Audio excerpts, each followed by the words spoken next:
chers amis, bonsoir. Merci d'être présents ce soir une fois de plus sur la plateforme Zoom du Centre communautaire Edmond-Weil. Et ce soir, j'ai le plaisir d'accueillir le rabbin Jaco Grunewald. Alors, pour les anciens, Jaco Grunewald a été le créateur et le directeur de Tribune Juive, un journal hebdomadaire qui était un des seuls journaux à l'époque, journaux juifs, sur la place parisienne. Il a fait son alia. Depuis, il a commis une œuvre littéraire importante avec des documentaires, des romans. Et il vient ce soir nous faire part de son dernier livre, que j'ai devant moi. Et que, ah oui, évidemment, ça ne va pas. Non. Avec le fond, ça va, on ne le Avec voit pas. Fond, ah, voilà. Israël sur sa terre. Il s'agit d'expliquer et d'argumenter sur la légitimité de la présence juive en Israël, face notamment au débat politique qui nous inonde avec une mauvaise foi et l'absence de données. On est dans le ressenti, on est dans les impressions, on est souvent dans l'idéologie. Et avec ce livre, Jaco Grunewald nous ramène sur des faits avérés, provenant de l'histoire, de l'archéologie, de la littérature, de plein de domaines, et qui sont très anciens. Et qui, mieux que lui, peut nous présenter son livre? Jaco, je vous passe la parole. Voilà, alors c'est mon tour, si j'ai compris. Voilà. Oui, voilà. Alors finalement, ce livre répond à un questionnement personnel. Est-ce que, en tant que juif, habitant et citoyen d'Israël, sioniste de surcroît, est-ce que je suis un colon? Est-ce que je suis un voleur de terre, un partisan de l'apartheid et un tueur d'enfants? Et les réponses à cette question, je les attendais de mon gouvernement. Mais lorsqu'en 1975, Madame Hotobelli est devenue ministre adjoint des Affaires étrangères, mais en fait, ministre des Affaires étrangères parce que le titulaire était M. Netanyahou, eh bien, elle a convoqué les diplomates israéliens, et elle leur a dit qu'il doit cesser de se montrer intelligent et qu'il leur faut revenir aux idées premières sur nos droits sur ce pays qui nous appartient tout entier. Et j'ai cité le premier Rachi. Dieu a donné la terre à qui il voulait, il nous l'a donnée à nous. Nous ne sommes pas venus ici pour nous en excuser. Madame Hotobelli s'est aussi référée au Rav Yehuda Askenazi, c'est-à-dire à Manitou. Et si elle avait tenu ce langage, non, il faut que j'ajoute qu'elle a tenu ce langage au personnel diplomatique en poste en Israël également. Et de ce côté-là, n'est-ce pas que les choses n'allaient pas tout seules, parce que si elle avait parlé devant les assemblées évangéliques en Amérique, elle aurait été applaudie. Mais ici, ça ne passait pas du tout. On ne peut pas demander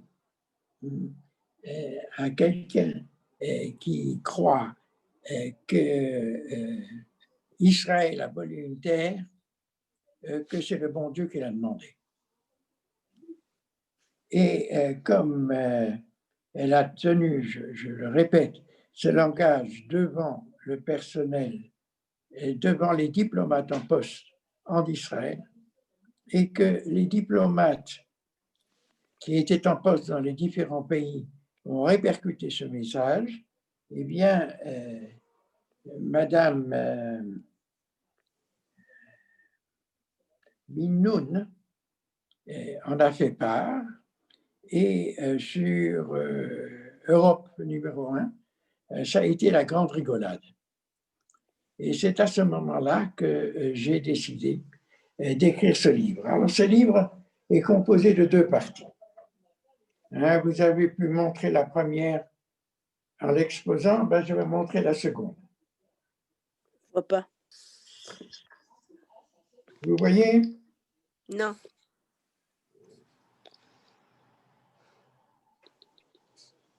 J'essaie de faire passer.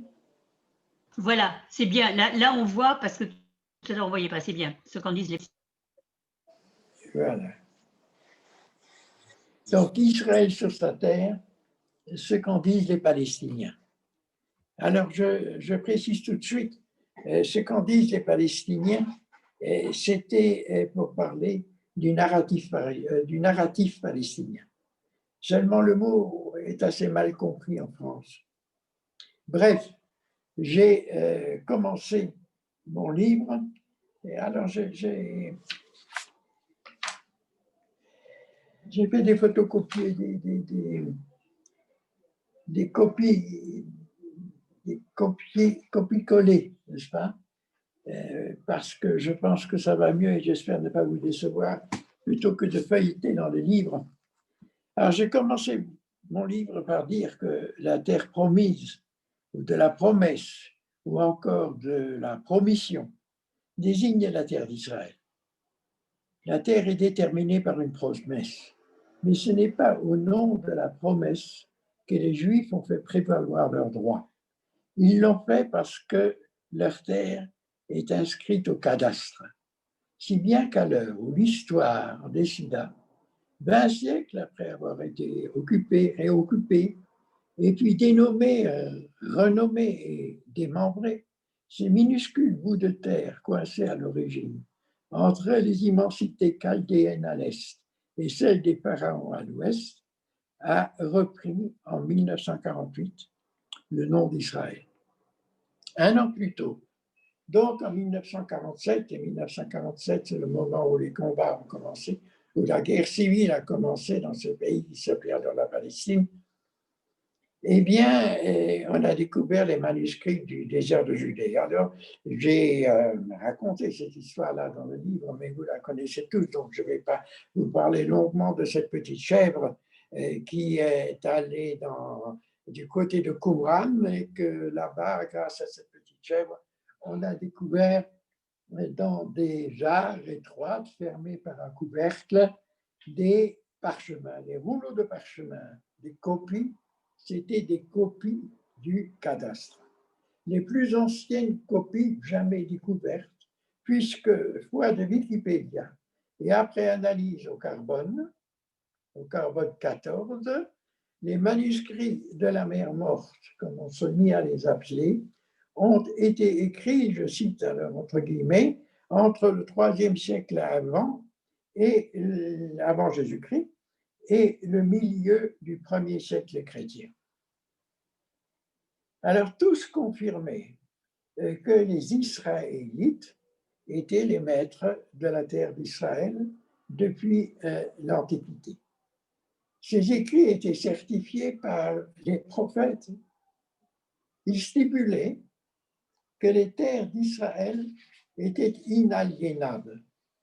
Ils proclamaient aussi qu'après de graves événements, qui pour un temps ou longtemps allaient les en éloigner, ceux d'Israël s'en retourneraient sur leur terre. Alors il y a là deux points qui sont fondamentaux. Le premier, la terre est celle d'Israël. Deuxièmement, ceux d'Israël reviendront sur leur terre. Alors les textes eux-mêmes étaient connus. Le caractère sensationnel, parce que c'est sensationnel, la découverte, vient de l'ancienneté des manuscrits. Elle est antérieure de plusieurs siècles à d'autres parchemins ou à des fragments de papyrus ainsi qu'aux premières Bibles manuscrites. La Bible qui réunit tous ces textes leur avait assuré une diffusion sans égale. Pensez donc, plus de 6 milliards d'exemplaires imprimés depuis que le 25 février 1455, Gutenberg se mit à imprimer sa Bible à lui. Aucun ouvrage à travers les âges n'a jamais atteint pareil tirage, n'a été traduit en autant de langues. Et l'autorité dont jouissait la Bible assurait l'inscription d'Israël au cadastre universel, depuis belle lurette. Seulement, aujourd'hui, la Bible est passée de mode. Elle n'a pas échappé aux aléas de la postmodernité, des enchantements, des idéologies, de l'histoire sainte. Vous m'entendez tous? Parce que je peux avoir une réponse? Oui, oui, on Non, vous entend. Oui, oui, on vous entend. Oui, oui, on vous entend. Très bien. Le désenchantement des idéologies et de l'histoire sainte à laquelle Harry Potter se substitue sans peine, ainsi que les travaux de la critique, n'en font plus l'ultime référence. Certes, la Bible a gardé sa valeur littéraire, ses fulgurances poétiques, et l'éponge qui a soif de Dieu console et encourage. Elle proclame avec la même force que jadis l'exigence du droit et de l'équité, l'amour du prochain, celui du réfugié. Mais dans combien de foyers en France la Bible est-elle présente sur les rayonnages? On ne veut plus, en France, des exigences de Dieu, de ses principes, de ses mises en garde. On doute de Dieu, que l'on redoute, et tout en clamant son absence, sa mort ou son éclipse, on réclame sa présence. La Bible, en vérité, nous rend mal à l'aise. Je ne parle pas des fidèles de la rue Montevideo, je parle de façon générale. En dépit d'anciennes promesses ou, au contraire, de leur accomplissement. Et le retour d'Israël sur sa terre est un de ces accomplissements qui trouble notre rationnel. Et cet ouvrage a cessé pour beaucoup d'être vraisemblable. Alors quoi faire? Réécrire la Bible?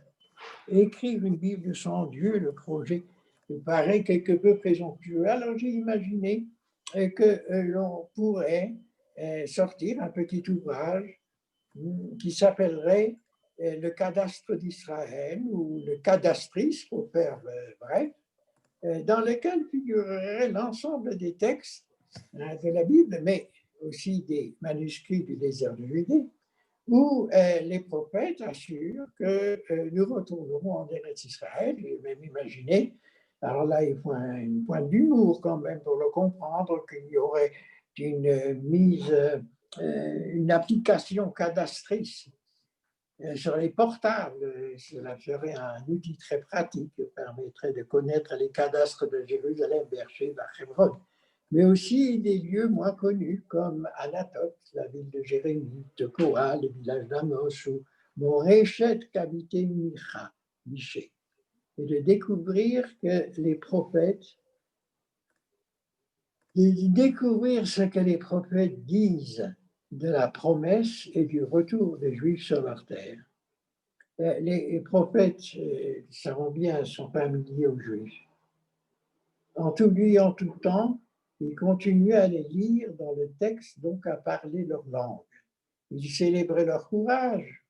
Ils croyaient aussi, et d'une foi entière, dans leur promesse, dans celle du retour en Eretz Israël, et le proclamaient en famille, l'affichaient sur les murs de leur appartement, dans les synagogues, dans leur maison d'études. Ils les criaient à la face du monde, mais on ne les a pas crus. On n'a pas cru les Juifs. L'Église, alors souveraine en Europe, qui pourtant partageait avec eux des morceaux choisis de la Bible, ne l'autorisait pas, en raison de la nouveauté qu'elle imprimait, sans pour autant rendre l'ancien caduc. C'était un peu compliqué, mais ça a marché, avec plus ou moins de bonheur, et bien des malheurs, puisqu'aussi bien sermonné Bossuet, Dieu conserve les Juifs afin de faire durer l'exemple de sa vengeance. D'où l'apparition du Juif errant. Il est condamné à marcher, jusqu'à la fin de ses jours. Je ne sais pas si vous avez déjà vu les images des Juifs errants. Il y a souvent, à côté de ces dessins, la complainte du Juif errant. On le voit qui marche avec un bâton. Donc, il doit marcher sans jamais atteindre son but. Ici, on s'est moqué des Juifs. Si on a tourné en dérision leur foi dans le retour, ce retour n'en était pas moins assuré, et au diable les moqueurs. Leur incrédulité n'avait pas la capacité d'annuler les droits que le cadastriste confère à Israël, ni l'assurance que les Juifs s'en retourneraient sur leur terre, que leurs occupants du moment étaient des usurpateurs et les puissances qui la gouvernaient des impérialistes. Ce n'est pas que les patriarches étaient les premiers. Nous savons bien que nous avons les Chittim, les Cananim, les Émoris, le Chimi, le Phrygi, les Jébuséens, connaissons tout cela par la Torah.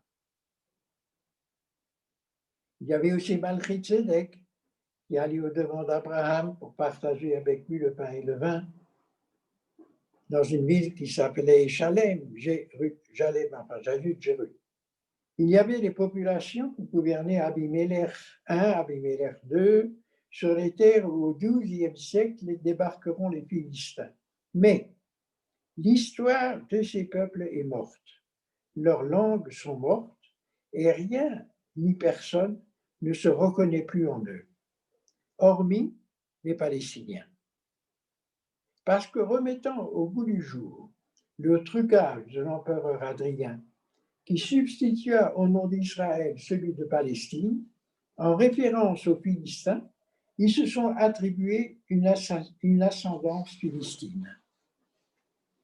Ce qui m'amène, avant de revenir à la première partie de mon livre, donc Israël sur sa terre, de parler maintenant du narratif palestinien. Les Juifs, dans ce narratif, deviennent des croisés ou des colons. Les Juifs, peut-on lire et entendre, colonisent la Judée. Les Juifs et la Judée, n'est-ce pas? Les Juifs colonisent la Judée et judaïsent Jérusalem. Quant aux Palestiniens, on en fait des Philistins. Ou pour remonter davantage encore dans l'Antiquité, des Cananéens. C'est ainsi qu'à l'Académie Konrad Adenauer à Berlin, le 23 mars 2017, le président Mahmoud Abbas arrêta que le peuple palestinien est une continuation de la culture et du peuple cananéen avant 3500 ans. Alors, pour donner un exemple du discours qui est tenu par les Palestiniens, je vais vous rapporter celui qu'a tenu en 2016 le cheikh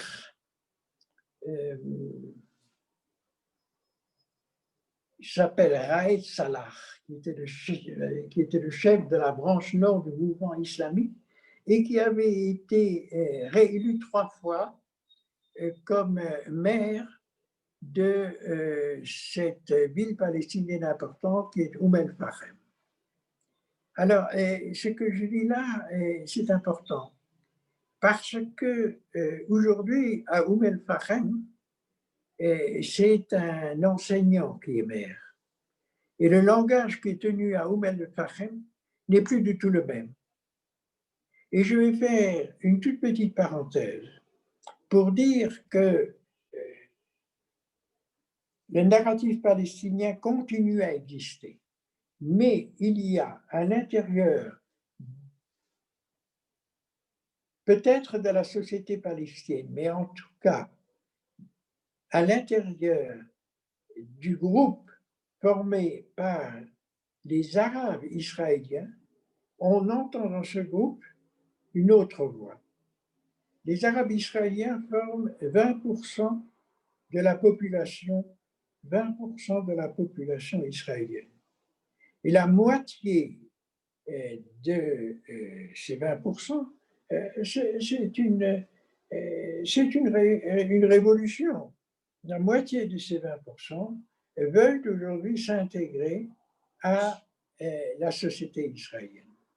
Donc là, je parle du cheikh Raed, le cheikh Raed qui était et qui est toujours un arabe israélien, mais qui tient un langage qui est un langage de Palestiniens. Sur les rapports entre les Arabes israéliens et les Palestiniens, nous aurons l'occasion d'en parler si le temps le permet.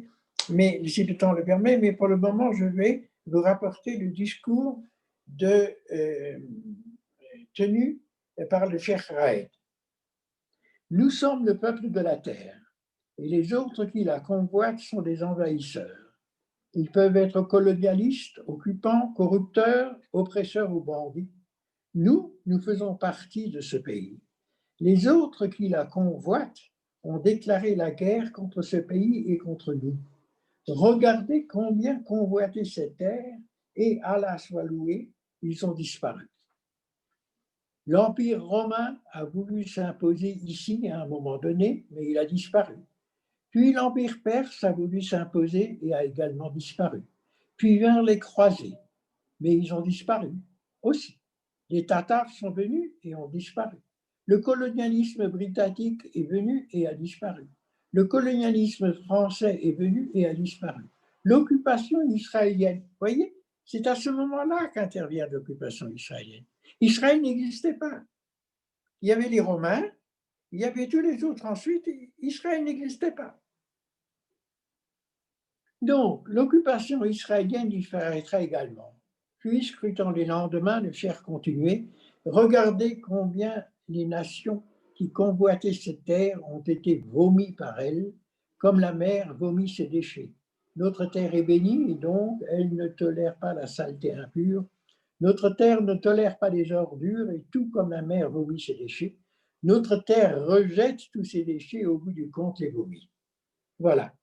Israël est une saleté impure, à l'image du Tartare. Et l'occupant israélien, pas l'occupant du territoire, n'est-ce pas, mais de la terre bénie de Palestine sera vomi. Dans cet inventaire, le narratif palestinien ou arabe fait d'Israël l'ordure la plus récente, après Rome, la Perse, etc. Alors, j'insiste là-dessus, le Cheikh Reis Salah, même à l'époque où il a tenu ce discours, n'était pas le plus modéré des Palestiniens, c'est bien vrai.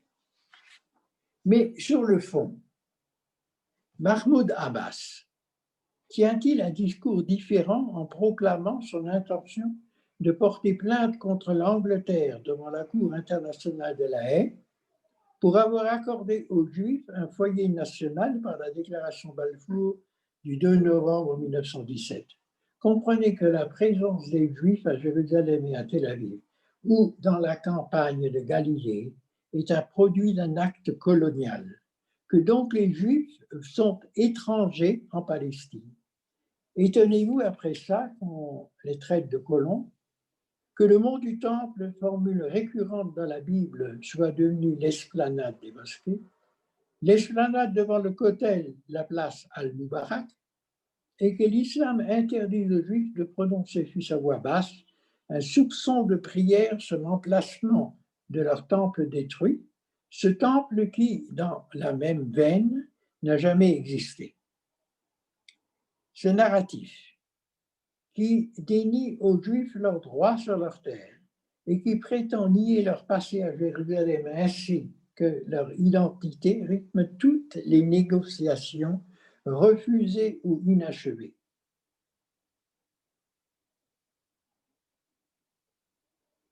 Pourquoi partager avec les Juifs puisqu'ils n'ont rien à voir en Palestine?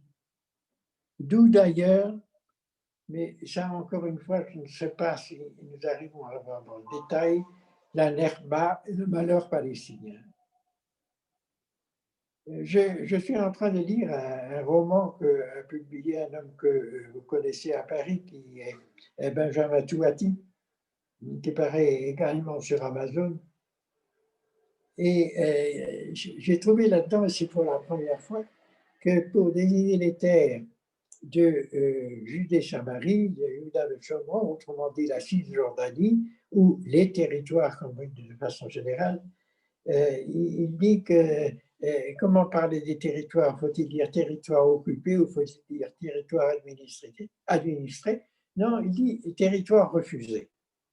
Parce qu'il y a un refus arabe qui est un refus constant.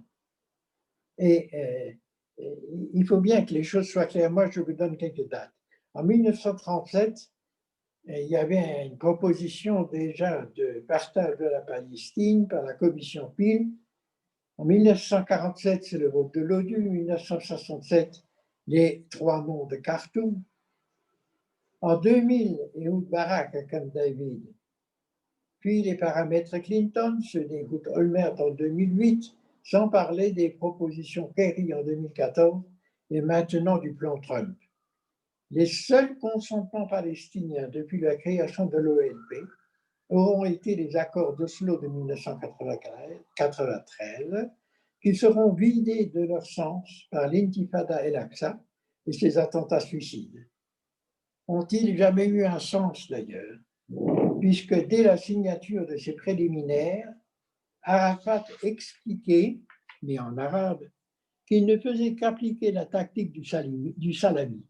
Dans un discours préenregistré et diffusé par la télévision jordanienne, il déclarait que les Palestiniens recevront tout territoire qu'Israël leur remettra, puis ils l'utiliseront comme tremplin pour procéder à d'autres gains territoriaux jusqu'à ce qu'ils obtiennent la libération totale de la Palestine.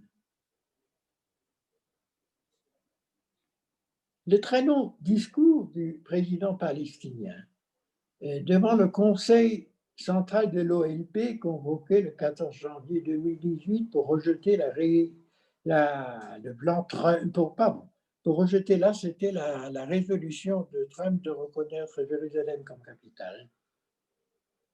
Et puis après, le vote de ce même Conseil pour annuler les accords d'Oslo n'était qu'un remake de cette politique.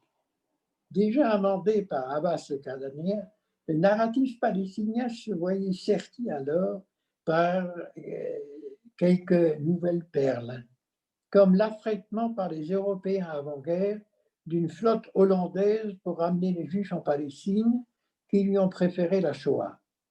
Quant au projet sioniste, entre parenthèses, projet colonialiste, si l'on fut, il est redevable à Cromwell. Il était sans relation, le projet sioniste, sans relation avec le judaïsme. Abbas récidivait devant le Conseil national palestinien, avec en plus cette idée formidable que les Juifs eux-mêmes étaient responsables de l'antisémitisme.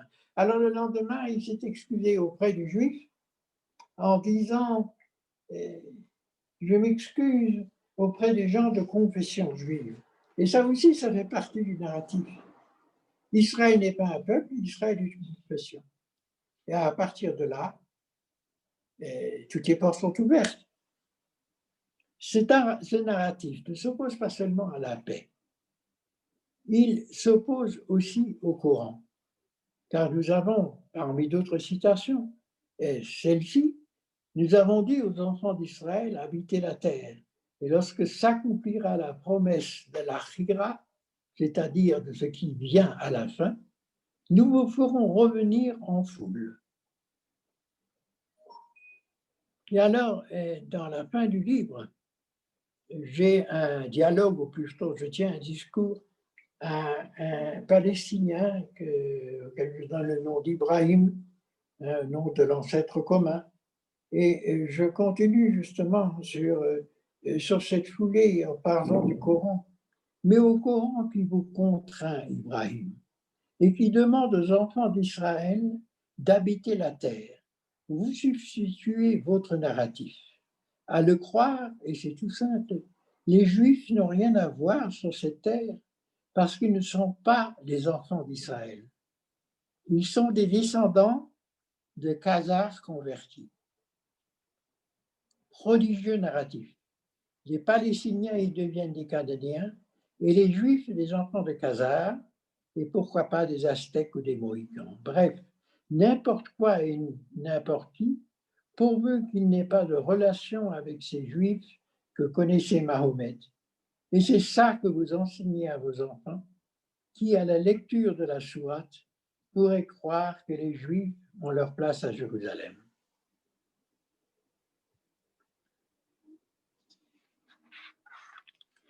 Je reviens maintenant à la première partie du livre. Nous parlerons du narratif quand sera question dans la Nekba, si nous en parlons, sur le malheur des Palestiniens après les combats de 47-48. Et quand je reviens au début du livre, Israël sur sa terre, je ne peux pas m'empêcher de penser que Shabbat prochain, c'est Shabbat Lech Lecha. Va sur cette terre, Lech Lecha me'artzecha u'mimolatcha el beit avicha. Et je dois rappeler que, bien, je dois dire que ça a été mon premier cours de Chumash, mon premier cours de Bible, si vous préférez, au Talmud Torah de la rue Montevideo. Le rabbin Schwartz, Zichrono Livracha, avait demandé à 2 élèves du séminaire, l'un était Josie Heisberg, l'autre c'était moi. Donc, plutôt c'est le directeur du séminaire qui nous avait désigné, le rabbin Chili, de venir enseigner à Montevideo, je me souviens très bien, et le rabbin Schwartz avait justement décidé que l'on commencerait les cours de Chumash par l'Ech Lecha. Alors, si je dois évoquer un souvenir précis, c'est celui d'une dame, grand-mère très savante, qui, lorsqu'elle était petite fille et qu'elle suivait mon cours, en est arrivée au verset « Ve'etzecha lecha le goy gadol » et qui a traduit « Je ferai de toi un grand goy ». Voilà, ça c'est mon souvenir, l'un des souvenirs que j'ai gardés de Montevideo. Alors, si nous... alors là, je m'interromps un instant pour vous demander si le système que j'ai adopté, qui est de relire qui est de lire des passages de mon livre et de suivre pas dessus, parce que je ne suis pas les livres, je passe d'un passage à un autre, mais pour donner un peu de cohérence. Est-ce qu'il ne fatigue pas? Parce que rien n'est plus embêtant que d'entendre une lecture d'un texte, ou bien peut-être souhaitez-vous m'interrompre dès maintenant pour poser l'une ou l'autre question. Alors, merci de nous faire cette offre. Pouvez-vous parler plus fort, s'il vous plaît? Je suis un peu sourd. Donc, j'espère que tout le monde m'entend. Oui. S'il y a des personnes parmi l'audience qui veulent poser des questions, vous réactivez votre micro. Nous ne sommes pas très nombreux, donc on va pouvoir prendre une ou plusieurs questions. Oui, j'ai une question. Vas-y, Olivier. Oui, monsieur le rabbin, merci de votre présentation. Comment interprétez-vous le fait que entre 1948 et 1967, la Judée-Samarie ou Cisjordanie a été occupée par la Jordanie, Gaza par l'Égypte. Ça fait au total plus de 7000 jours. Et durant tout ce temps long, jamais les Arabes n'ont trouvé le moyen de créer un État de Palestine comme ils le demandent aujourd'hui. Est-ce que vous ne voyez pas là le témoignage flagrant que cet État, au final, ne les intéresse pas? Ce qui les intéresse avant tout, c'est d'exclure de cette terre des gens différents, des Arabes musulmans qui sont très clairement majoritaires dans cette région. Et voilà, est-ce que ce n'est pas une illustration de votre propos? Si, c'est une illustration parfaite du refus palestinien. Et c'est pour ça que je vous parlais de Benjamin Touati, qui lui a appelé ces territoires des territoires refusés par les Palestiniens. Ce n'est qu'en 1980 et quelques, je ne sais plus, je l'ai noté dans le livre bien sûr, que Arafat finalement, alors d'abord il y a eu Choukairi, n'est-ce pas? Il y a eu la création de l'OLP. Il y a eu la création de l'OLP après la guerre des 6 jours. Et le premier président était Choukairi, qui lui avait un programme qui était tout simple, c'était de jeter les Juifs à la mer. Et puis ensuite est venu un homme plus intelligent qui était Arafat. Mais d'Arafat, justement, j'en ai parlé. J'ai dit qu'il avait refusé il avait refusé, n'est-ce pas, je ne sais pas si vous vous souvenez, en l'an 2000, à Camp David, il y avait Ehud Barak qui a essayé de forcer une réponse d'Arafat pour lui dire on est prêt, n'est-ce pas, à évacuer les territoires, ce que j'appelle les territoires maintenant pour simplifier. Et je rapporte également une décision qui avait été prise par le gouvernement israélien d'union nationale, dans lequel il y avait Begin, et qui, au lendemain de la guerre de 1967, a proposé justement d'évacuer la Judée-Samarie. Et il s'est heurté à ce moment-là aux fameux 3 noms de Khartoum: non à la négociation, non à la reconnaissance, non aux négociations. Je ne sais plus pour les 3 noms, vous les connaissez. Alors là, il faut quand même ouvrir une parenthèse, c'est que Khartoum, hein, c'est la capitale du Soudan, hein, qui maintenant vient d'établir, non pas la paix encore, mais une normalisation des relations avec Israël. Bon, c'est un autre sujet dont nous pouvons parler également, mais cela montre quand même que d'une manière ou d'une autre, n'est-ce pas, les pronostics qui, de façon systématique, veulent dire qu'il n'y a aucune possibilité de progrès, bon, les choses ne se passent pas tout à fait comme ça, même si le problème palestinien que je traite dans ce livre, parce que je ne traite pas les autres problèmes. Le problème palestinien, je ne traite uniquement le problème palestinien et le problème des Arabes israéliens seulement dans la mesure où je pense que les Arabes israéliens qui, eux, en tout cas ceux qui font aujourd'hui cette partie qui veut s'intégrer à Israël, pourraient être le meilleur interlocuteur pour persuader les Palestiniens eux-mêmes qu'Israël n'est pas exactement Satan, ni le petit Satan, ni le grand Satan. Alors, si je peux répondre à une autre question, je le fais très volontiers.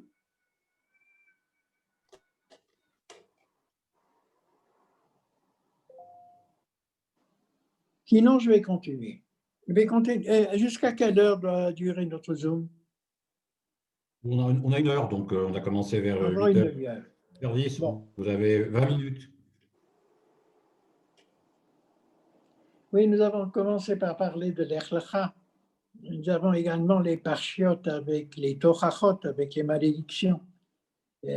Mais vous savez bien que les malédictions étant prononcées, étant prononcées à voix plus ou moins basse par l'officiant, et bien tout à coup sa voix s'élève de nouveau et dit Zacharti et Beriti Yaakov et Beriti Yitzhak et Beriti, etc. C'est-à-dire, je vous ai dit tous les malheurs qui allaient vous arriver, mais, etc., vous serez quand même pardonnés. Bon. Les prophètes, c'est exactement la même chose.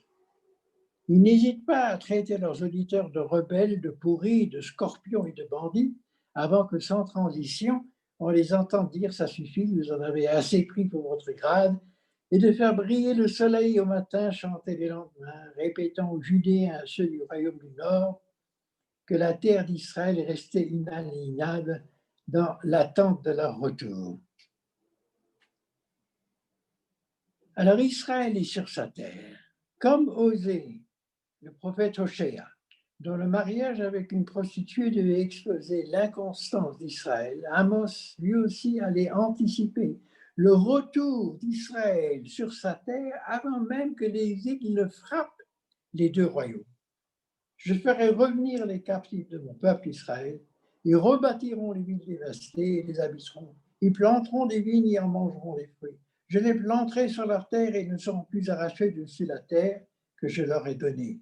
Oui, les Israélites, ceux du royaume d'Israël, ou encore le royaume du Nord, qui s'étaient finalement distancés du monothéisme depuis le schisme de moins 931, retourneront eux aussi en Eretz Israël.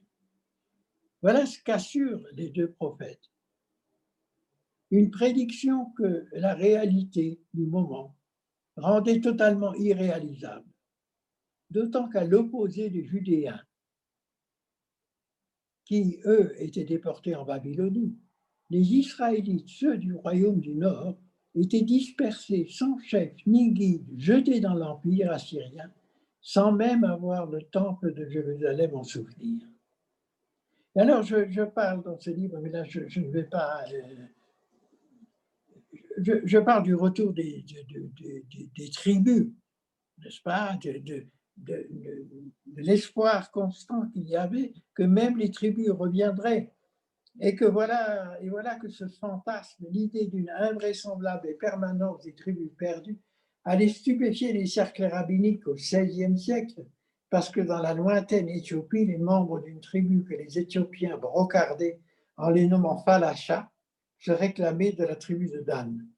On consulta la principale autorité rabbinique du Proche-Orient, qui était Rabbi David ben Shlomo ben Zimra en Égypte. Il manifestait les mêmes réticences que ses pairs pour les velléités prosélytes. Cependant, au vu des passages, des usages des Falachas et du récit qu'ils faisaient de leur histoire, il arrêta qu'ils étaient juifs, banalement juifs, qu'ils fussent noirs de peau, orange ou violet. Aujourd'hui, la plupart des Juifs d'Éthiopie ont été rapatriés en Eretz Israël. Et alors, il y en a d'autres. Il y a bien moins nombreux que les 150 000 Éthiopiens devenus citoyens d'Israël. Il y a les Koukis, qui sont quelques 7 000, qui se réclament de la tribu de Menaché. Après d'anciennes pérégrinations via la Chine, où ils étaient durement persécutés, et le Pakistan, où ils s'étaient installés, les voilà aujourd'hui en Israël. Fiction, réalité, les unes dépassent les autres et réciproquement. Aujourd'hui, d'après le ministère israélien des Relations avec le judaïsme mondial, et si l'on écoute l'ensemble des peuples qui, d'une façon ou d'une autre, disent qu'ils ont des origines qui sont des origines israélites, alors je dis bien que d'après le ministère israélien des Relations avec le judaïsme mondial, il y aurait quelques 60 millions de personnes parmi les descendants de Maran, y compris, oui, les descendants de Maran et d'anciens convertis, qui pourraient théoriquement se réclamer d'un lien génétique avec l'État juif.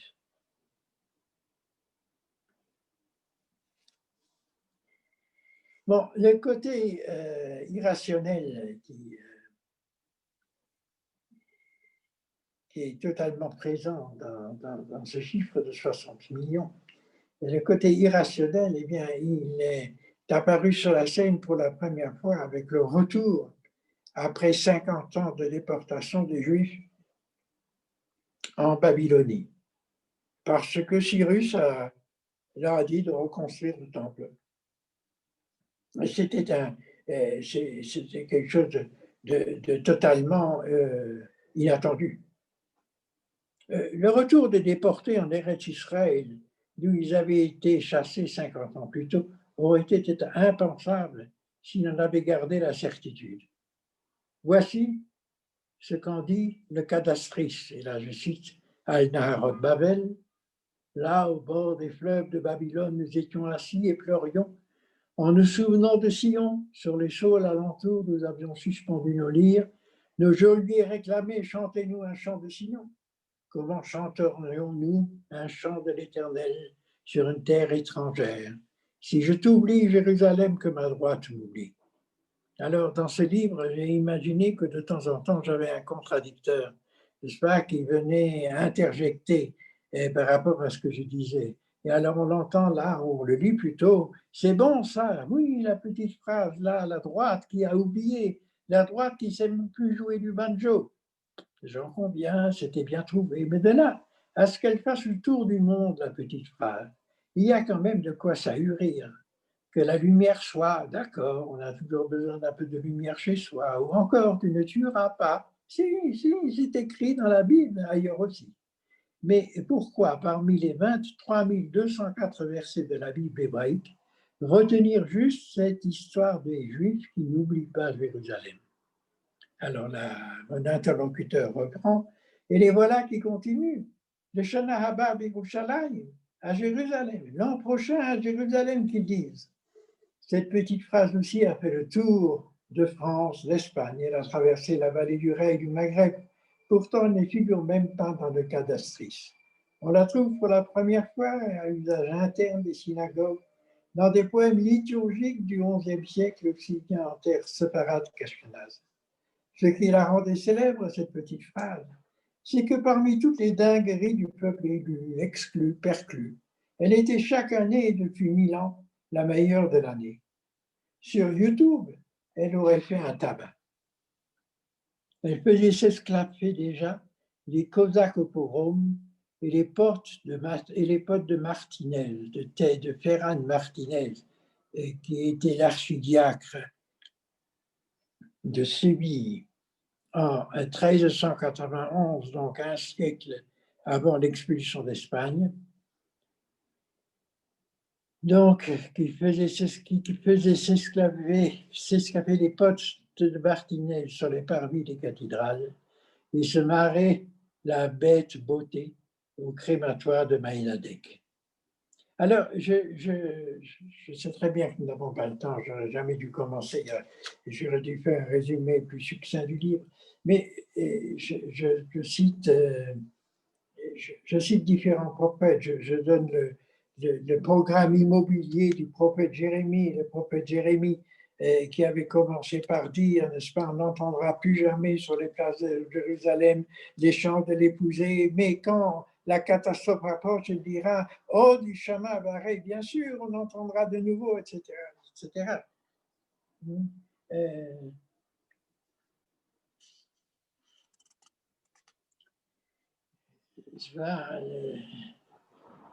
Le prophète était à ce moment-là enfermé dans la... Donc on entendra encore dans les vallées du Judée, dans les allées de Jérusalem, les voix de l'exultation, la voix de la joie, la voix de fiancé, de l'épousée, les mêmes mots, les uns pour annoncer la catastrophe, pour perdre et démolir, c'était la mission qu'il avait eue, les autres dans la perspective des lendemains pour planter et bâtir. Alors aujourd'hui, quand vous vous promenez dans Jérusalem au dernier rayon du soleil qui effleure les pierres de la vieille ville, et que vous voyez une assemblée réjouissante et ces mots-là exactement, à l'accueil des époux sous un dais qui dressent des jeunes en chemisette blanche, là, au tournant sur la placette, vous vous dites par Dieu que Jérémie, il en savait des choses qui se passeraient 25 siècles après lui.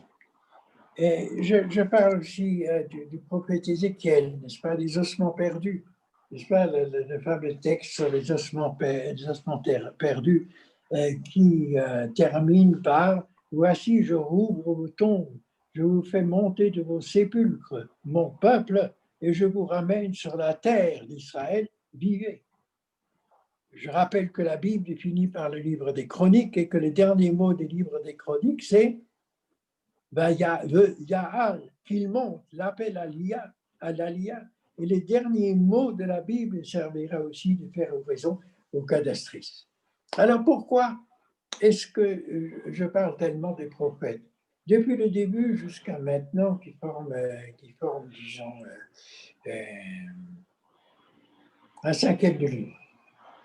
Et c'est parce que je suis outré par les accusations de colonialisme qui sont assénées à Israël. Avant le vote de l'ONU de 1947, on avait confié à une commission ad hoc le soin d'étudier la possibilité d'un partage de la Palestine entre Israël et l'État arabe de Palestine. Il n'y avait pas encore de Palestiniens. Je rappelle dans le livre que c'est uniquement à partir de 1967 qu'il sera question de Palestiniens. Mais qu'importe, ce n'est pas ça maintenant l'important. Et ce comité s'est réuni et finira donc par conseiller à l'Assemblée générale de l'ONU de partager la Palestine en deux États. Mais ce comité a parfaitement tenu compte des documents qui existaient, des accords qui existaient déjà. Il parle de la déclaration Balfour de 1917 sur la création d'un foyer national juif en Palestine. Cette déclaration Balfour de 1917, reconnu par la conférence de San Remo, puis entériné par la Société des Nations, ainsi que le rapport de la commission Peel de 1937, c'est en avançant tous ces traités existants que l'Assemblée générale des Nations unies vota en faveur de cette recommandation du 29 novembre 1947 de partager la Palestine.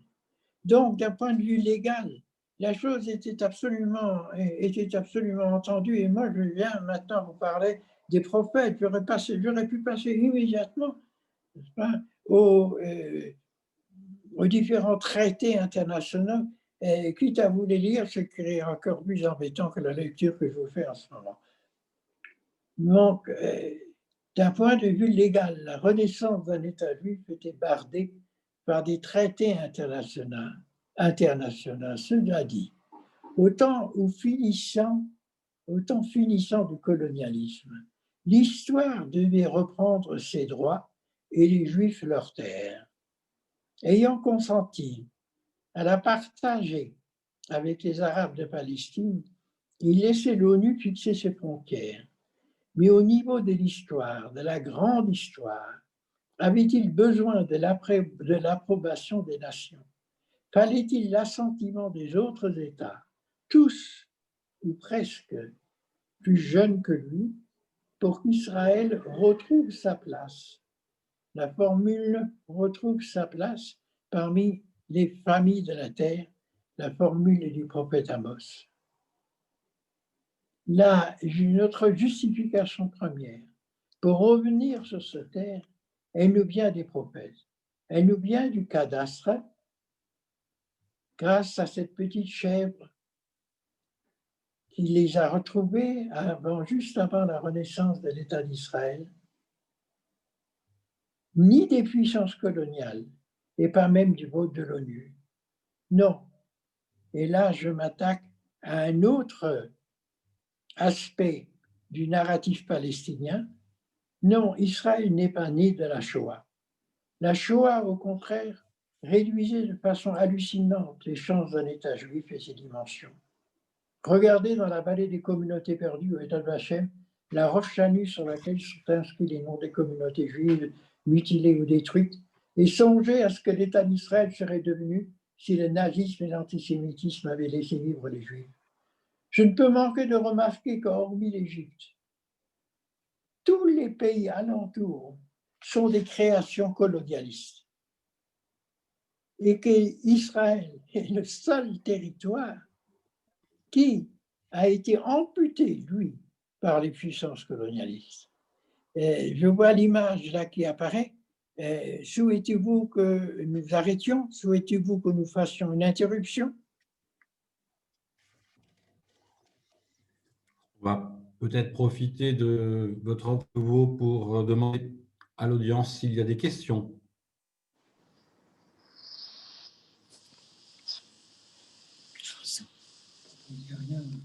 Je sais pas. Jaco? Oui.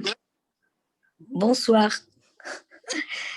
En fait, je voulais juste dire que, juste vous dire que vous avez raison quand vous parlez, c'est pas une question de colonialisme parce que les pays qui ont colonisé, il n'y avait aucun lien culturel. C'était pour avoir des ressources, en rôle paternaliste. Et je pense que l'accusation de colonialisme, c'est un prétexte pour nier tout lien du peuple d'Israël à sa terre, il me semble. Parce que là, bon, c'est pas du tout la même chose. Mais cela dit, Tarles, les Israéliens, ils sont sur leur terre, ils partiront pas, mais les Palestiniens sont là. Alors, c'est quoi la solution?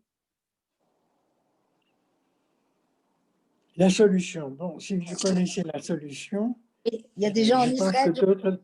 Je pense que d'autres la connaîtraient aussi. Absolument. N'est-ce pas? Non, pour éviter tellement de morts aussi. Pour éviter tellement de gens qui meurent, quoi. Et d'Israéliens qui... Je pense... Pardon?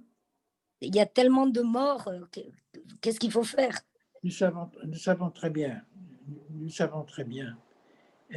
Je pense que, n'est-ce pas, si vous voulez, dans les derniers chapitres de mon livre, c'est précisément le problème, et c'est précisément le problème que j'évoque, notamment dans le dialogue que j'ai avec cet Ibrahim dont je vous ai parlé tout à l'heure, n'est-ce pas?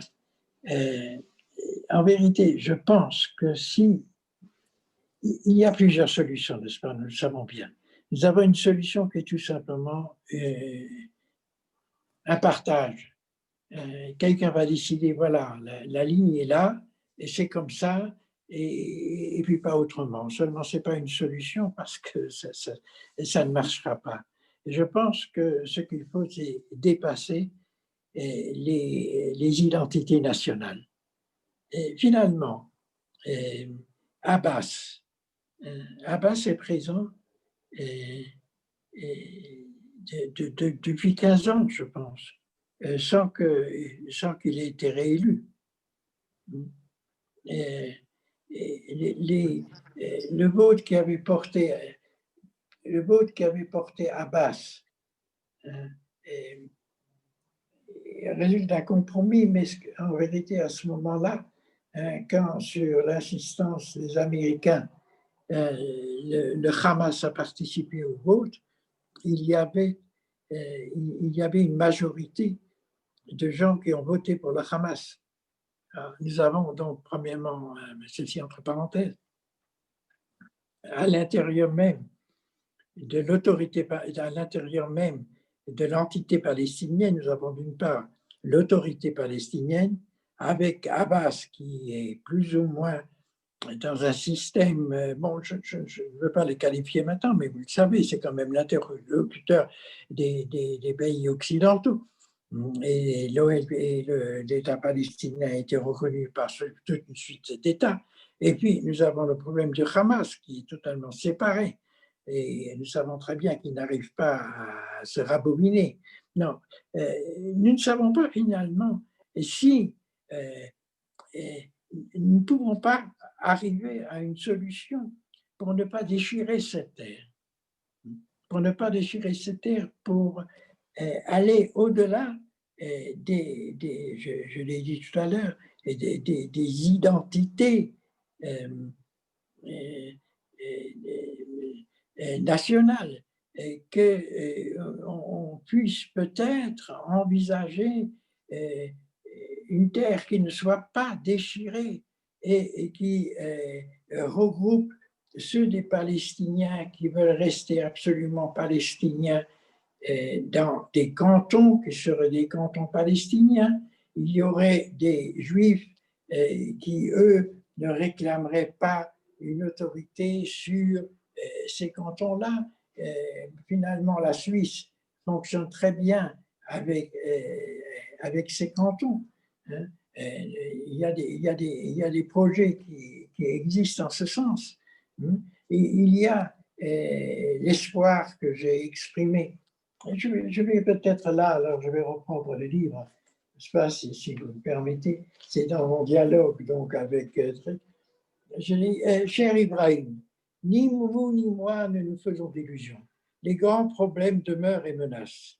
Et je reconnais sans hésiter que Bibi Netanyahou a davantage travaillé à faire la paix avec les États du Golfe et d'autres pays arabes qu'avec ses voisins immédiats. C'est exactement le problème que vous avez posé. Les voisins immédiats existent, n'est-ce pas? Bon, mais ce qui n'enlève rien au mérite de Netanyahou d'avoir essayé de trouver une solution par le biais des autres États.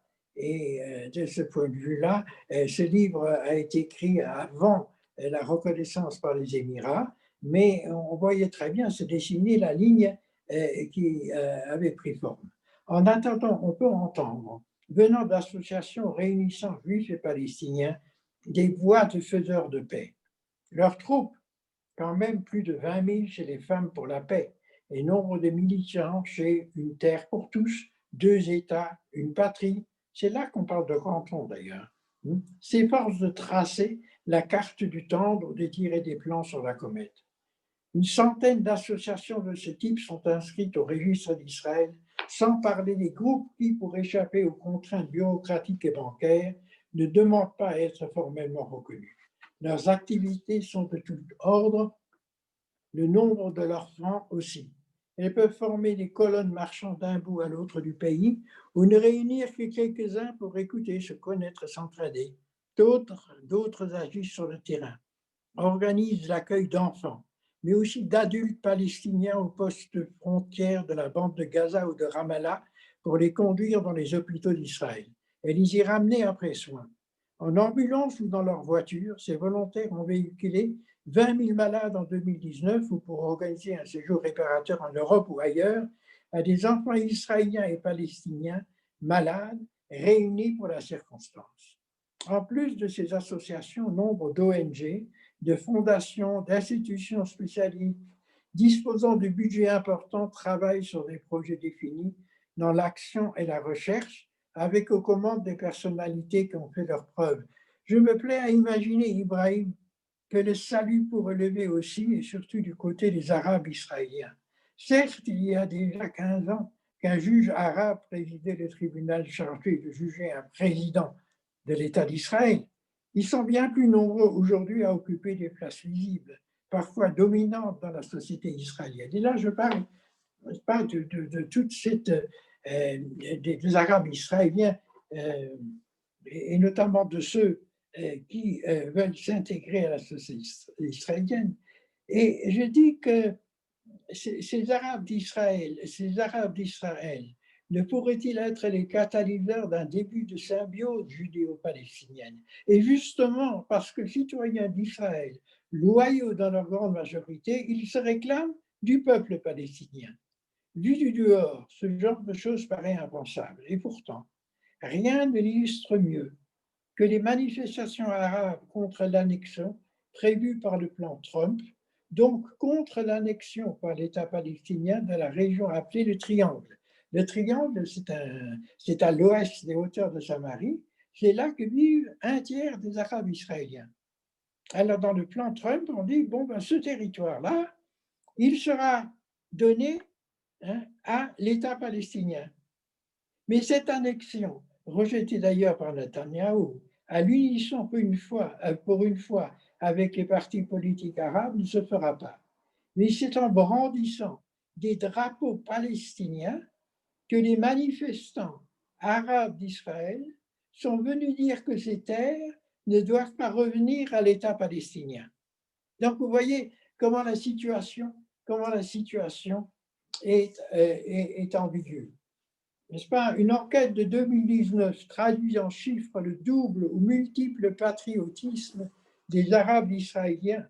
Invités à définir leur identité, 13% s'identifiaient comme Palestiniens, 9,5% comme Israéliens, 38% comme Arabes, alors que 36% se définissaient selon leur religion. Peut-être faut-il penser à terminer cette réunion et tout en vous remerciant de votre présence, je voudrais dire que ces chapitres de la fin, je les ai appelés « Penser l'impensable ». Et je disais, cher Ibrahim, l'histoire est remplie d'impensables, des pires et des meilleurs.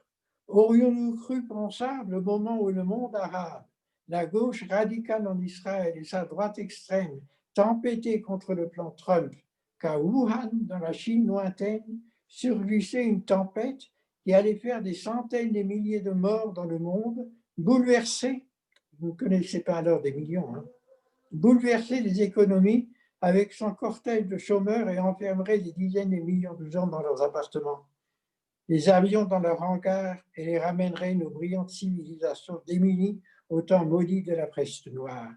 Il est trop tôt pour mesurer les conséquences du Covid-19 sur le conflit israélo-arabe, notamment sur le camp Trump, et pour commencer, sur l'avenir politique de Trump lui-même, mais à coup sûr, la pandémie bouleversera les plans, les pronostics, toutes les résolutions prise. Il est heureusement d'autres impensables qui, eux, sourient à la vie. Parmi ceux-là, il me plaît de relever la mutation d'église. Bon, mais ça, je ne veux pas rentrer même dans ce détail. Je continue. Mais il est temps, Ibrahim, que je rende sa formule, c'est-à-dire penser l'impensable, au professeur Khalid Khalidi, car c'est lui, palestinien, né à Jérusalem en 1925, historien enseignant à Oxford, Harvard et à l'Université américaine de Beyrouth, qui publia naguère un article intitulé « Penser l'impensable ». Un article qui a été controversé, rappelle Sari Nusseibeh. Alors, Sari Nusseibeh, c'est lui aussi un Palestinien, n'est-ce pas, qui à l'époque défendait l'option des deux États d'un juif, non, excusez-moi, un UCB qui en 1974 militait pour un État unique, laïque et démocratique à la fois juif et arabe. Je sais pas, vous vous souvenez de cette période, qui avait prôné, et qui était alors prôné par l'OLP, et il s'insurgeait contre un article de ce professeur Khalidi, qui lui dépendait l'opinion de deux États, l'un juif, l'autre palestinien. Et il disait que cela semblait impensable. Aujourd'hui, bien que toujours préconisé, l'option qualifiée d'impensable par Nusseibeh et pour lequel il s'engagera par la suite avec Ami Ayalon. Ayalon, c'est un ancien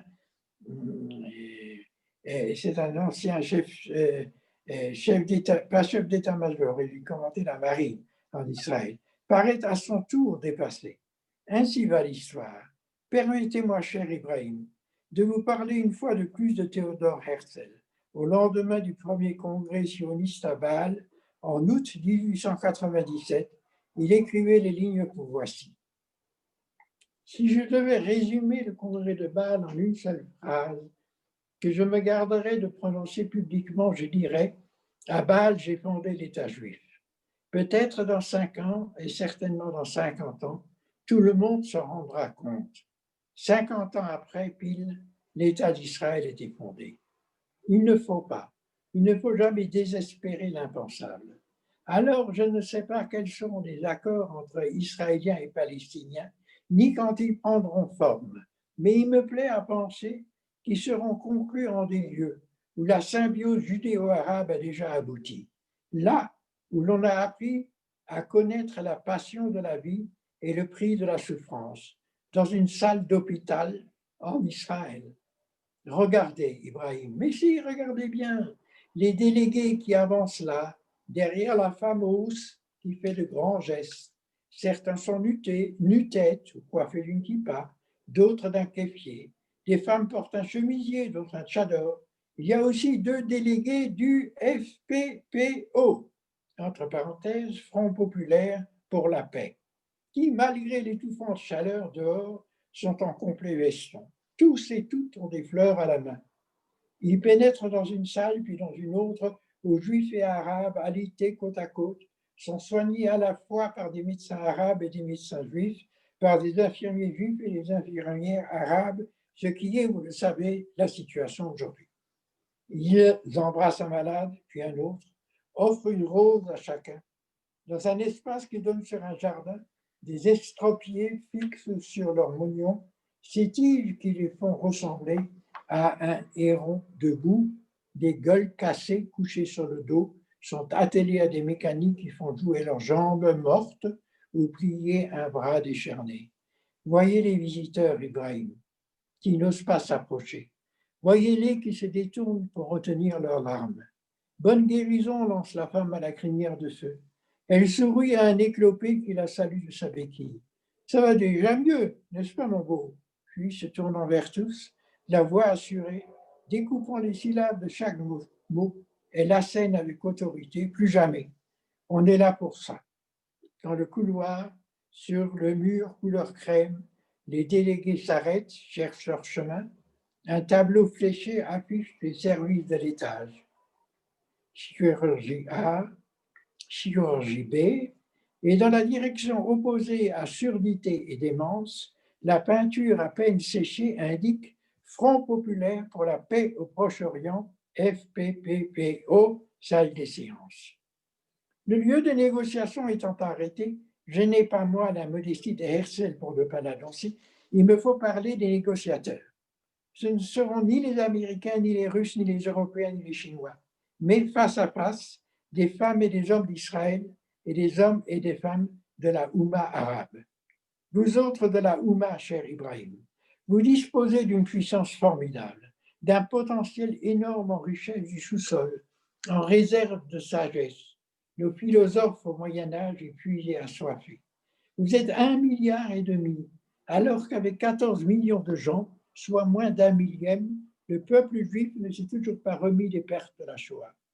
Quant à l'État d'Israël, avec la Cisjordanie qui contrôle, il s'étend à peine sur l'espace de 3 départements français, comparé avec les immensités arabes et musulmanes.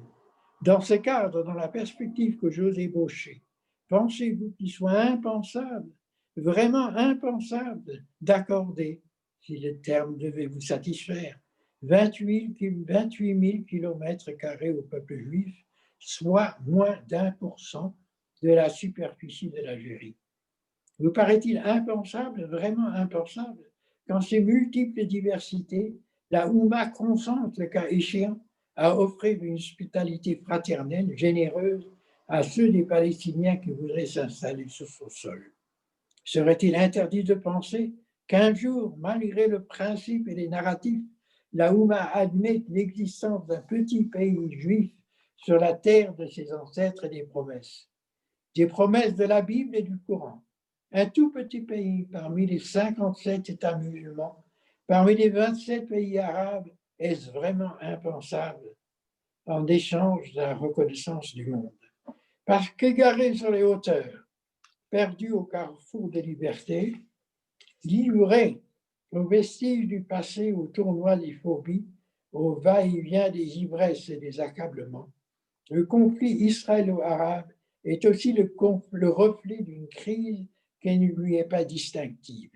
La solution du conflit, mon cher Abraham, mais déjà l'engagement d'y mettre fin, éclairerait la scène du monde d'une aurore nouvelle. Alors, j'ai signé ce livre en avril 2020. Je dois dire que les percées qui ont été réalisées depuis et qui, pour le moment, ne résolvent en aucune manière le problème palestinien, qui est notre problème, et les Palestiniens sont notre voisins, malgré tout ouvrent une perspective qui est une perspective qui est très profonde. Parce que, vous savez très bien, vous qui lisez la presse française,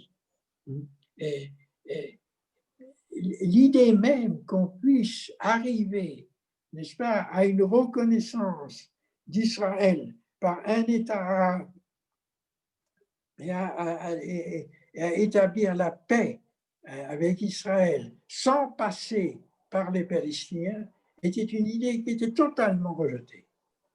Et là, nous voyons bien qu'il y a eu une secousse profonde. Et l'OLP, pour le moment, ne sait pas quoi faire. L'État palestinien ne sait pas quoi faire.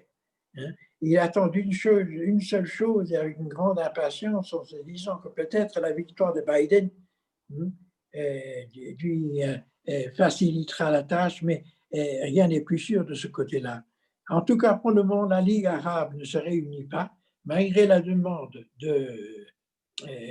d'Abbas. Nous sommes dans une situation qui est une situation nouvelle et que je pouvais à peine espérer, malgré cette pérérosée que j'ai voulu d'un optimisme, mais d'un optimisme peut-être exagéré, mais qui reposait quand même sur des données qui étaient des données profondes.